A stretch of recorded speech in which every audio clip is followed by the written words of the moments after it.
गसाइगाव महकुमा एबा बिटिसिनि 6 नं फुसुगाव बिएफसिनि भावरागुरिनि सेजारियाव जल जीवन मिशन बिथांखि गायसननायखौ रायजोफोरा हेंथा खालामदों। रायजोफोरनि अजद बायदियैब्ला जल जीवन मिशन गायसननायनि थाखाय रायजोफोरा सायख'नानै होनाय जायगानि सोलाय रायजोफोरनि थांखिनि हेंथायै थांना गुबुन जायगायाव बिथांखि गायसननायनि खामानिखौ मावदों, जायखौ लानानै गामिनि रायजोफोरा खुद्रिखांदों। रायजोफोरा गामिनि बिसुदासनि हायावसो गायसननायनि थांखि लादोंमोन आरो गारिबो लाबोदोंमोन गायसननो थाखाय, नाथाय हरखाब रायजोफोरनो जेबो फोरमायालासिनो गुबुन जायगायावसो जल जीवन मिशननि बिथांखिखौ गायसननाय जादों होनना रायजोफोरा अजद दिखांदों।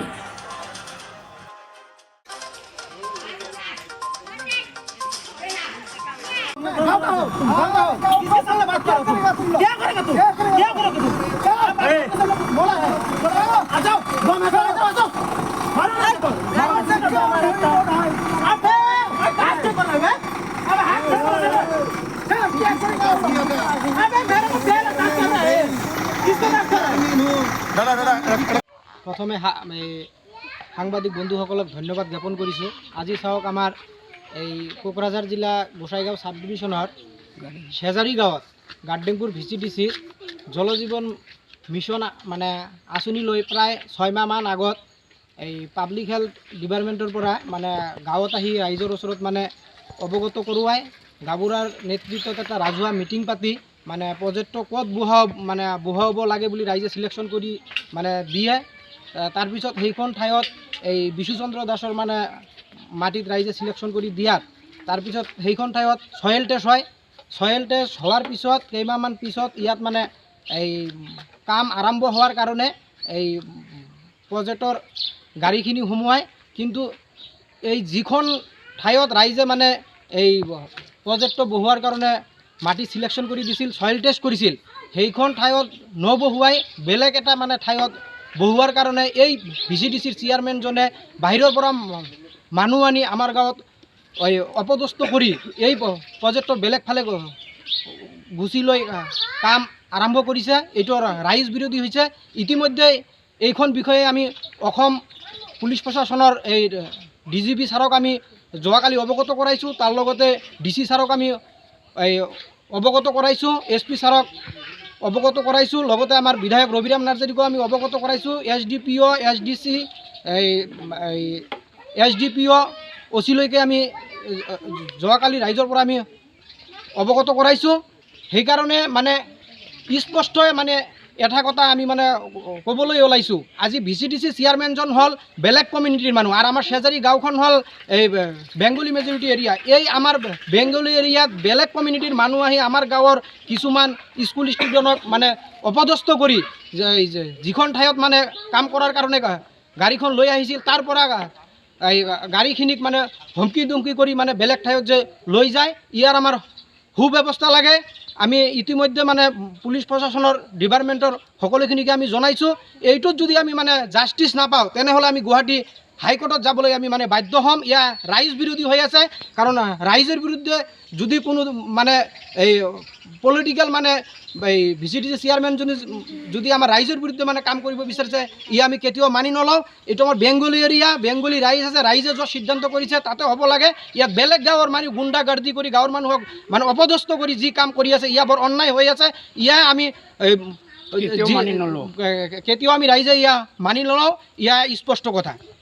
সেজাৰি গাঁৱৰ গাঁওবুঢ়া, কোকৰাঝাৰ জিলাৰ গোসাইগাঁও থানাৰ অন্তৰ্গত গাৰ্ডেনপুৰ VCDCৰ সেজাৰি গাঁৱত একটা প্ৰজেক্ট আহিছিল। সেই প্ৰজেক্টটো লৈ আজি 6 মাহ হ'ল ডিপাৰ্টমেণ্টৰ মানুহ আহিছে, ৰাইজ মিলি গাঁওবুঢ়াৰ ঘৰত, মই গাঁওবুঢ়া মোৰ ঘৰত মিটিং হ'ল। মিটিং হোৱাৰ পিছত সেইটোৰ সিদ্ধান্ত হ'লে যে বিশু দাসৰ মাটিত হ'ব লাগে।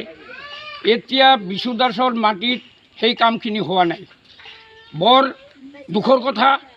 আৰু এটা কথা যে এই যে বিশু দাসৰ মাটিত হ'বলগীয়া গাড়ীখন আহিছে 6 মাহমান পিছত, সেই গাড়ীখন এই স্কুলৰ সন্মুখত ৰখি আছিল, আমাৰ গাঁৱৰ ল'ৰাবিলাক তাতে থিয় দি আছিল। তাৰপিছত বেলেগ গাঁৱৰ মানুহ আহি আৰু প্ৰশাসন আহি এই যিখন ঠাইত বৰিংটো হৈ আছে তাতে আনিছে। মোৰ এটা অনুৰোধ কৰ্তৃপক্ষৰ ওচৰত যাতে সঠিকভাৱে এই কামখিনি চালিজাৰি চাই যাতে আমাৰ ৰাইজৰ সুবিধা হয়।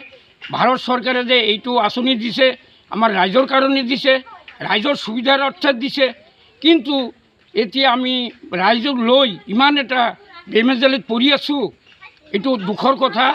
আমি ওপৰমহলত কৰ্তৃপক্ষক জনাওঁ যাতে এই কামখিনি আমাৰ সুচাৰুভাৱে হৈ যায়, আমি ৰাইজে যাতে ভালদৰে পানীটো পাওঁ, এইটোৱে মোৰ কৰজোৰে অনুৰোধ থাকিল কৰ্তৃপক্ষৰ ওচৰত। যিটো অফিচাৰে আহি এই ডিপাৰ্টমেণ্টৰ পৰা তাতে হ'ব লাগিছিল, কিন্তু আজি যিখিনি ঠাইত হৈ আছে ৰাইজেতো আমি নাজানো, কোনো মিটিঙো হোৱা নাই, মানে মনমতলবী এইটো কাম হৈ আছে। মতামতৰ বিৰুদ্ধে এইটো ৰাইজে কোনে জানে, কোনো মিটিঙো হোৱা নাই, কোনো কিচ্ছু হোৱা নাই, এনেই হৈ আছে। ষড়যন্ত্ৰ আছে, নহ'লেতো এনেকুৱা নহয়, ষড়যন্ত্ৰটো থাকিবই। নহ'লে যিটো কৰিব ডিপাৰ্টমেণ্টৰ ওচৰত আমি বহুতবাৰ গ'লোঁ।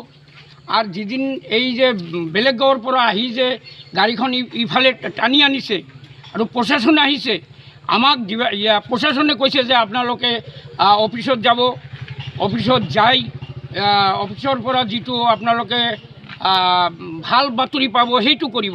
আমি ৰাইজ লৈ অফিচত গ'লোঁ আৰু ইফালে মানে হাই কাজিয়া গণ্ডগোল কৰি গাড়ীখন ইয়াত আনি মানে বৰিং আৰম্ভ কৰি দিলে।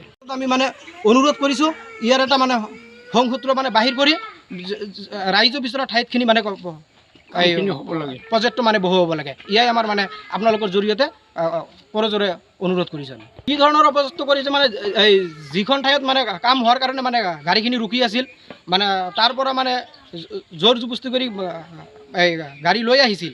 অনাৰ পিছত মানে কিছুমান ল'ৰাই কৈছিল নহয় মানে এই কামটোতো মানে যিখন ঠাইত মানে ডিপাৰ্টমেণ্টে মানে হেৰি কৰিছে, ৰাইজে যে তাত হ'ব লাগে, আপোনালোকে গাড়ী কিয় মানে লৈ যায় তাই। এইখিনি কোৱাতে বেলেগ গাঁৱৰ মানুহে মানে হেৰি কৰি মানে এই স্কুল ষ্টুডেণ্ট দুটাকে মাৰপিট কৰিছিল।